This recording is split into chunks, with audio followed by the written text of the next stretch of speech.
Students, welcome to the part 15 of chapter 7। पार्ट 14 के अंदर हमने ऑक्साइड्स और ऑक्सीजन के बारे में आपको बताया था कि सॉरी पिछले पार्ट में हमने आपको ओजोन के बारे में बताया था। ओजोन किस तरीके से प्रिपेयर की जाती है उसको एक जनरल इंट्रोडक्शन आपको बताया था और उसकी फिजिकल केमिकल प्रॉपर्टीज़ और यूजेस के बारे में आपको बताया था। ओजोन के केस के अंदर जो उसकी ऑक्सीडाइजिंग प्रॉपर्टीज़ हैं वो बहुत ज़्यादा इंपॉर्टेंट है। ठीक है, तो ऑक्सीडाइजिंग प्रॉपर्टी बहुत बार आता है लेड सल्फाइड को लेड सल्फेट में किस तरीके से कन्वर्ट किया जाता है, या जो ओजोन है उसको क्वांटिटेटिवली कैसे एस्टिमेट किया जा सकता है। तो ये दो टॉपिक बहुत ज़्यादा इंपॉर्टेंट है उसके अंदर, तो इनको आप अच्छी तरीके से एक बार रिवाइज करेंगे और इसको अच्छे जो भी नोट्स आपको दिए जाते हैं डेली के डेली वो आप लिख लो। आपको फर्दर नोट्स लिखने की ज़रूरत नहीं है, I am providing you the complete notes.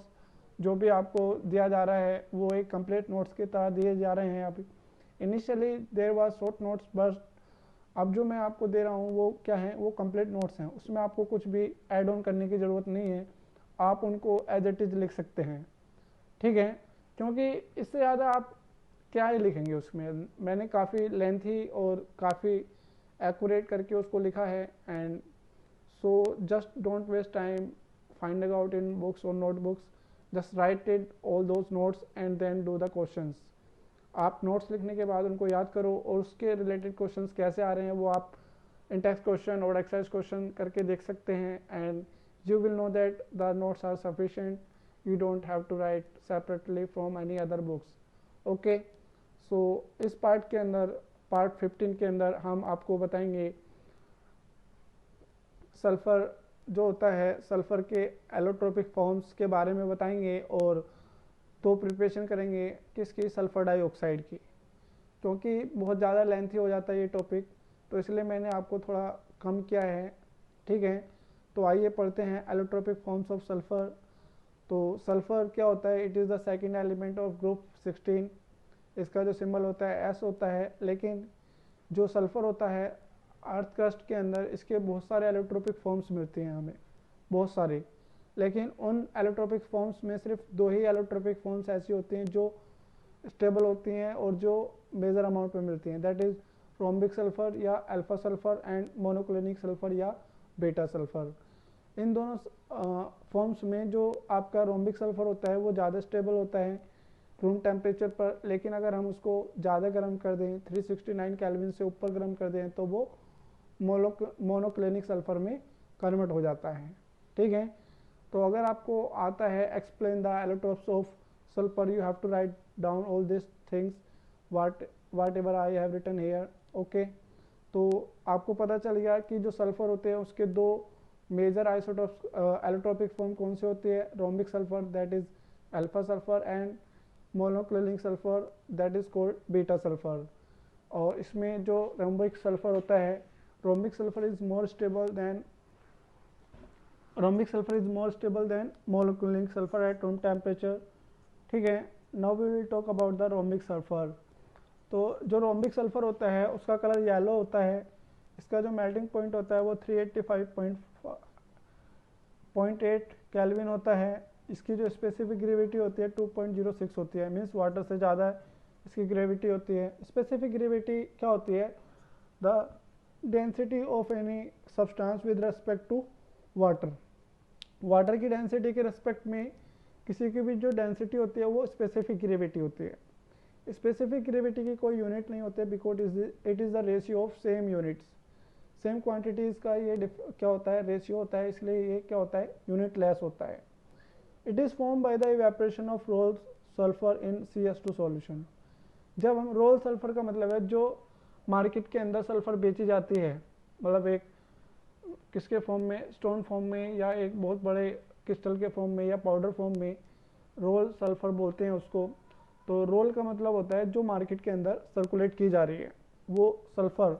उस सल्फर को हम पहले किस में करेंगे, CS2 में डिज़ोल्व करेंगे और एक सॉल्यूशन बन जाएगा।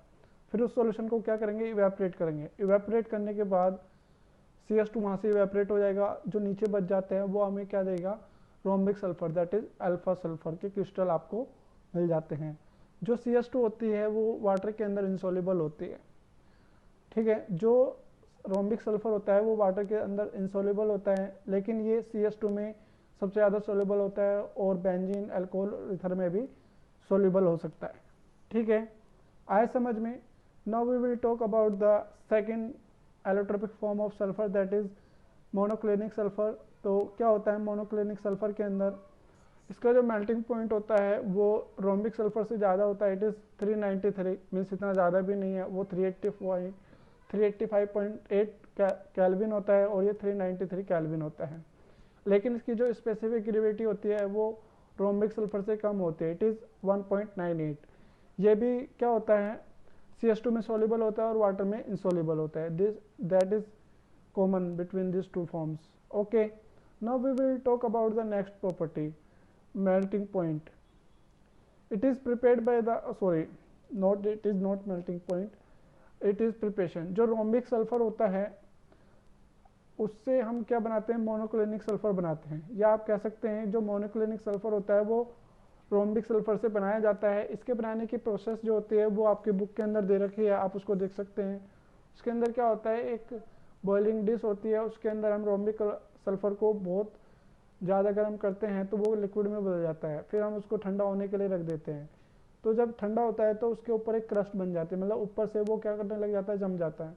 तो उस क्रस्ट के अंदर जब हम एक होल करेंगे, उसके अंदर से लिक्विड सल्फर को बाहर निकालेंगे और वो किस में बदल जाएंगे, मोनोक्लिनिक क्रिस्टल में बदल जाते हैं।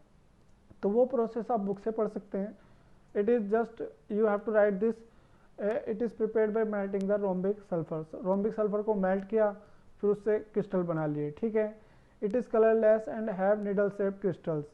जो जैसे रोम्बिक सल्फर क्या होता है, येलो होता है, लेकिन जो मोनोक्लिनिक सल्फर होता है वो कलरलेस होता है और उसके जो क्रिस्टल होते हैं वो निडल शेप क्रिस्टल होते हैं। जैसे निडल होती है ना, चोंच होती है उसके अंदर, उस तरीके से। ये जो होता है 369 केल्विन पर क्या होता है, स्टेबल होता है। Below this temperature it convert back into rhombic sulphur. लेकिन जैसे ये 369 केल्विन से नीचे आता है तो रोम्बिक सल्फर में बदल जाता है। तो और रोम्बिक सल्फर जो होता है वो 369 से ऊपर जाते हैं, किस में बदल जाता है, मोनोक्लिनिक में। तो ये टेम्परेचर क्या हुआ, इस टेम्परेचर को हम बोलते हैं ट्रांजिशन टेम्परेचर। तो अगर आपसे पूछा जाए what is transition temperature for sulphur, तो आप बताएंगे 369 kelvin is the transition temperature for sulphur at because at this temperature both the forms are in equilibrium with each other and are stable. इस temperature पर दोनों structure क्या होते हैं, एक दूसरे के इक्विलिब्रियम में होती हैं और स्टेबल होती हैं। इसलिए 369 केल्विन को ट्रांजिशन टेम्परेचर फॉर सल्फर बोला जाता है, ठीक है। Now we will talk about the structure. दोनों स्ट्रक्चर रोम्बिक और मोनोक्लिनिक सल्फर जो होते हैं वो एसिड मॉलिक्यूल स्ट्रक्चर होती है। जो एसिड मॉलिक्यूलर स्ट्रक्चर होती है वो पैकर्ड का मतलब होता है बिल्कुल जकड़ी हुई, ठीक है। और एक क्रिस्टल स्ट्रक्चर होती है, किंग क्राउन टाइप स्ट्रक्चर होती है, packed and give crystal structure. इसके अंदर पैकर्ड एंड क्राउन शेप होती है। आप यहाँ पर देख सकते हो, you have draw it in your 10th class. 10th class में एसिड मॉलिक्यूल की स्ट्रक्चर हमने ड्रॉ की थी। तो ये क्राउन की तरीके की लगती है और एक पकड़ फॉर्म है, मतलब जिसके अंदर जो सल्फर आइटम होते हैं वो स्ट्रॉन्गली अटैच रहते हैं एक दूसरे के तरीके से, ठीक है। और सल्फर की एक अदर फॉर्म होती है cyclic form, that is acid. लेकिन एसिड फॉर्म में it will be found in the chair form, क्योंकि देखो जो क्राउन शेप है और चेयर फॉर्म है, क्राउन शेप इसलिए क्योंकि यहाँ पर जो रिपल्सन है, एटम एटम रिपल्सन है, वो मिनिमम होना चाहिए तभी वो स्टेबल होता है। तो S6 फॉर्म में तो ये मिलेगा आपको चेयर फॉर्म में, और एसिड फॉर्म में ये मिलेगा आपको क्राउन शेप में, ठीक है। तो ये आपको ध्यान रखना है कि S6 फॉर्म में चेयर फॉर्म होती है और एसिड फॉर्म में क्राउन शेप होती है। लेकिन जब हम सल्फर को एसिड फॉर्म को बहुत high temperature means elevated temperature पर हीट करते हैं तो it convert into paramagnetic form, because at high temperature it will form into the diatomic form, that is S2 form। and diatomic form में जो group 16 के element होते हैं वो सारे पैरामैग्नेटिक होते हैं because of the unpaired electron in the anti bonding molecular orbital, just like oxygen. Oxygen की तरह S2 के अंदर भी एंटी बॉन्डिंग मोलिकुलर ऑर्बिटल के अंदर क्या होगा, अनपेड इलेक्ट्रॉन होंगे, और जब अनपेड इलेक्ट्रॉन होते हैं तो मॉलिक्यूल क्या बन जाता है, पैरामैग्नेटिक हो जाता है। ठीक है, तो पैरामैग्नेटिक आपको पता चल गया कैसे होता है। एलिवेटेड टेम्परेचर पर, ये पूरा बहुत बार पूछा जाता है कि रोम्बिक सल्फर को बहुत हाई टेम्परेचर पर हीट करने पर वो पैरामैग्नेटिक क्यों हो जाता है। तो आप बताएंगे कि हाई टेम्परेचर पर जब हम एसिड मॉलिक्यूल को हीट करते हैं तो वो किस में बदल जाता है, H2 मॉलिक्यूल में बदल जाता है, just like O2, and there are unpaired electron in the antibonding molecular orbitals of S2. That's why. Now we will talk about the sulfur dioxide, that is SO2. तो सल्फर डाइऑक्साइड में हम ज़्यादा आज करेंगे नहीं इसके अंदर, इस पार्ट में। इसमें सिर्फ हम दो प्रिपरेशन के बारे में पढ़ेंगे सल्फर डाइऑक्साइड की। तो पहली प्रिपरेशन है, sulphur dioxide is mostly prepared by the burning of sulphur.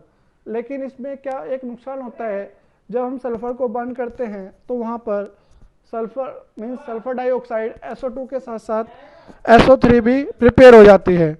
तो sulphur dioxide is mostly prepare by burning sulphur, a little amount of sulphur dioxide is also form. तो S plus O2 it will give SO2. Now we will talk about the second laboratory method for the preparation of SO2. In laboratory it is readily prepared by the reaction of sulfite with the dilute sulphuric acid. तो sulphuric acid क्या देता है, positive ion देता है, और sulphide का formula क्या होता है, SO3 नेगेटिव। तो जब ये आपस में रिएक्शन करेंगे तो there will be formation of SO2 gas plus water. तो this are the two properties which are use to prepare sulphur dioxide. First method is mostly for industrial and second is for laboratory. Okay, तो आज के लिए सिर्फ इतना ही। इस video को like कीजिए, शेयर कीजिए, चैनल सब्सक्राइब कीजिए, और इसके नोट्स आप साथ के साथ बनाते रहिए। और आपके जो भी डाउट्स हैं वो आप हमें मैसेज करके या कमेंट बॉक्स में बता सकते हैं। और stay at home, stay safe and keep studying. Thank you.